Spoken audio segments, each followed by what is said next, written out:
Assalamualaikum warahmatullahi wabarakatuh. Saya Arika. Saya Jessi. Saya Maria Kiptia. Pada video ini, kami akan membahas Bank Sentral. Let's go!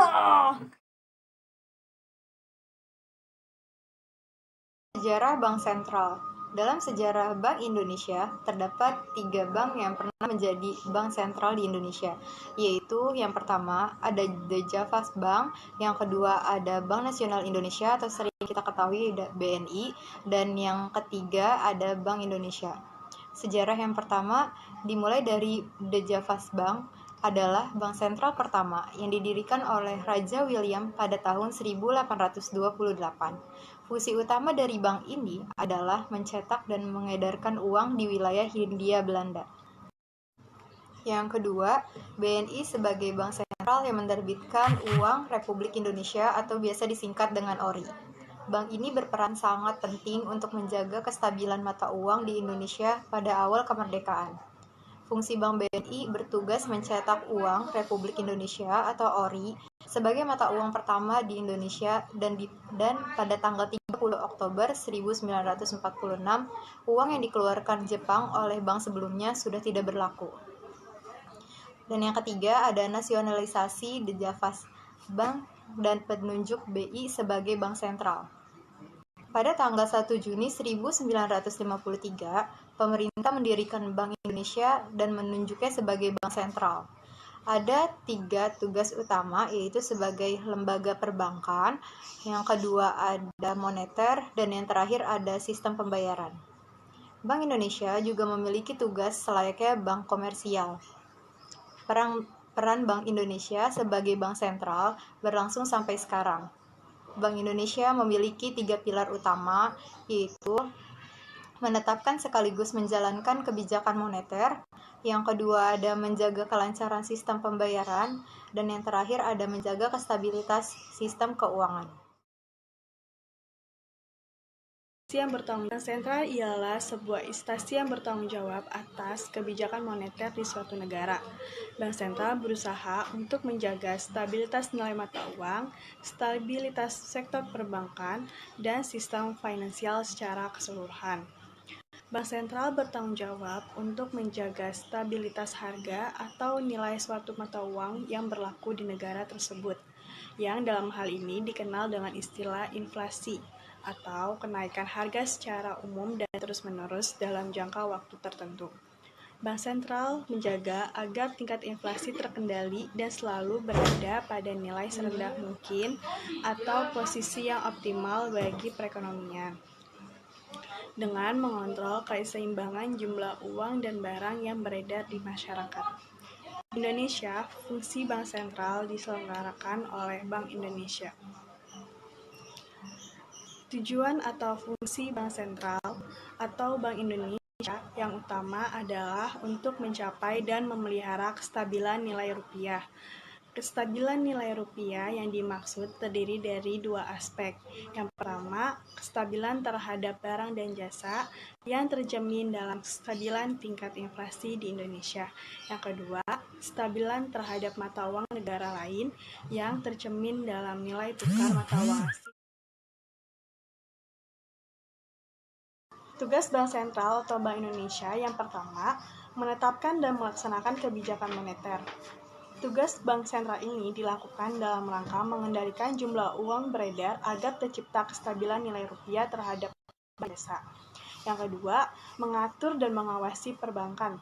Tugas pengawasan yang dilaksanakan oleh Bank Indonesia difokuskan kepada pengawasan makroprudensial, maksudnya untuk menjaga stabilitas sistem keuangan, yang diartikan sebagai kebijakan untuk membatasi risiko dan biaya krisis sistematik dalam rangka memelihara keseimbangan sistem keuangan secara keseluruhan. Wewenang Bank Sentral yang berkaitan dengan tugas dan menetapkan kebijakan moneter, yaitu menetapkan sasaran moneter dengan memperhatikan sasaran laju inflasi. Yang kedua yaitu wewenang yang berkaitan dengan tugas mengatur dan menjaga kelancaran sistem pembayaran dengan menetapkan penggunaan alat atau instrumen pembayaran. Yang ketiga, wewenang Bank Sentral yang berkaitan dengan tugas mengatur dan mengawasi bank. yaitu dengan cara mengolah sistem baik secara individual maupun sebagai sistem perbankan.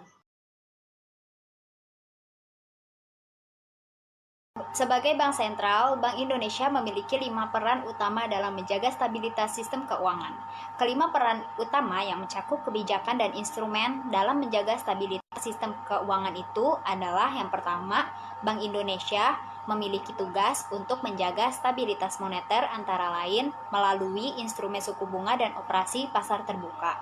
Yang kedua, Bank Indonesia memiliki peran vital dalam menciptakan kinerja lembaga keuangan yang sehat, khususnya perbankan. Penciptaan kinerja lembaga perbankan seperti itu dilakukan melalui mekanisme pengawasan dan regulasi.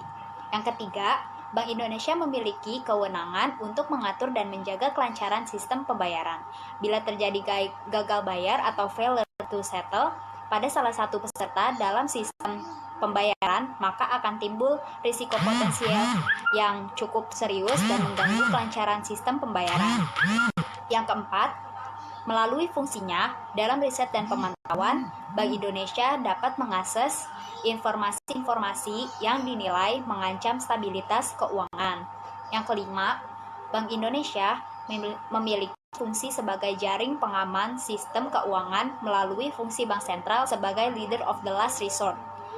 Fungsi leader of the last resort merupakan peran tradisional Bank Indonesia sebagai bank sentral dalam mengelola krisis guna menghindari terjadinya ketidakstabilan sistem keuangan. Operasi pasar terbuka atau OPT adalah salah satu kebijakan dari bank sentral dengan cara memperjualbelikan surat-surat berharga di pasar uang berupa obligasi sertifikat Bank Indonesia atau SBI dan surat berharga pasar uang atau SBPU. Tujuan operasi pasar terbuka.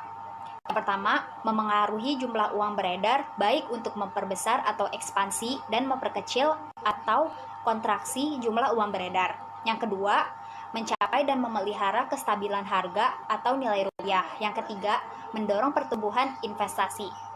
Operasi pasar terbuka atau OPT merupakan salah satu instrumen dari kebijakan moneter yang sangat penting dalam mempengaruhi penawaran uang. Instrumen ini dapat dilaksanakan sendiri atau secara bersama-sama dengan instrumen lainnya. Pengertian kebijakan diskonto.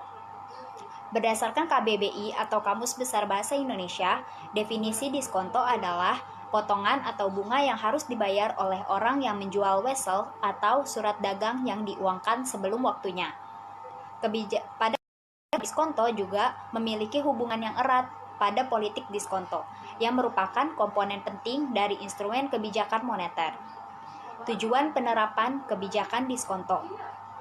Tujuan adanya kebijakan diskonto juga supaya dapat memperlancar likuiditas negara, sehingga kebijakan diskonto bisa mengontrol kegiatan permasalahan ekonomi masyarakat dan menciptakan pemerataan kesejahteraan masyarakat di bidang ekonomi.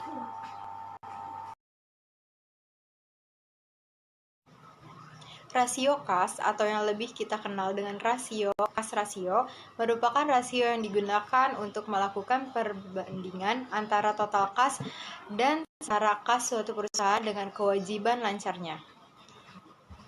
Kas rasio merupakan penyempurnaan dari rasio cepat atau quick ratio yang digunakan untuk melakukan identifikasi sejauh mana kesiapan dana untuk melunasi kewajiban lancar atau hutang jangka pendeknya.